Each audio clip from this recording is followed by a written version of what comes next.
И какво става, готини пичове? Днешното видео ще ви покажа ето този готин пищов, в който е доста готин, стреля хубаво и като цяло сега ще направим ревюто. Така, този пистолет е Еко Волга, кал 9 мм, ПАК. Ето тук може да видите какво пише. Аре бе, фокусирайте па камера, ето тук. Виждате, ето тук е марката. Тук. Като цяло ето това е пистолета. Може да го видите. Ето го.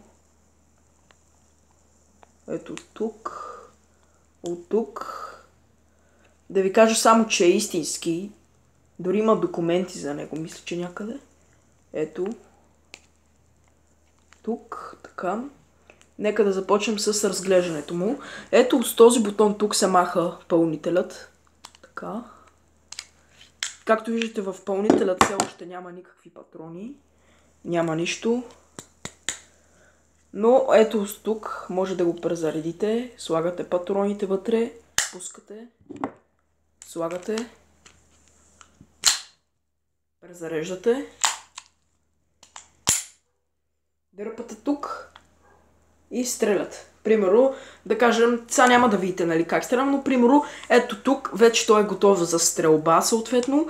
Примерно, зареден, той сега не е зареден, защото все пак съм вкъщи, нали, няма да стрелям с патрони, но един вид вече, като сте направили тези стъпки, той е зареден.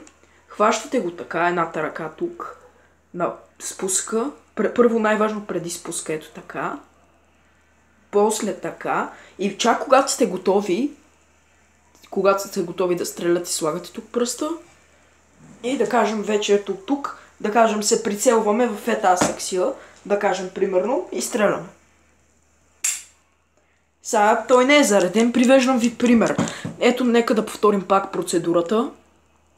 Така вече след изстреляни 6 патрона, той е вече с изхабени патрони и гилзите вече са долу. Махаме пълнителя, защото ето този пълнител се състои от 6 патрона. 6 патрона, един, втори, трети път, 6 патрона. Така. Пак презареждаме, да кажем, патроните. Вкарваме пълнителя. Правим така. Така, дръпваме по кампак. Хубаво трябва да се дръпне до края. Трябва много хубаво да се дръпне. Така. И стреляме. И когато ние вече сме изстреляли спусъка, ето това тук се дръпва назад. Гледайте.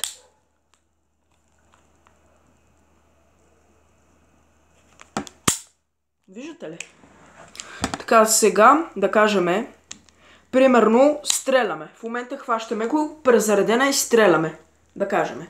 Обаче, повече не може да стреляме, защото тук в цевта засяда патрон. Примерно е така ни е пистолет в момента. По време на стрелба почваме да стреляме някакво. Така и оп, нещо засяда в самия пистолет. Дърпаме да видим какво става. И оп, тук в цевта имаме засегнат патрон. Това, което трябва да направим е така, да го изтупаме, когато патрона пак махне, защото примерно когато е тук стреляме по време на стрелба.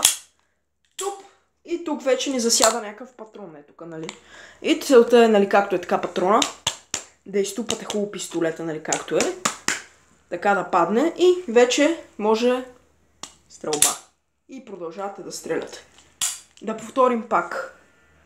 Почвате да стреляте. Засяда ви патрон. Какво правите? И продължавате стрелба. И последното нещо, винаги когато сте с зареден пистолет и стреляте, винаги щом ви свършат патроните, пистолетът става така. Видите ли, че с пистолетът по време на стрелба ви става така? Това означава, че той е свършил всички патрони и трябва да го презаредите отново. Махате пълнителя, презареждате.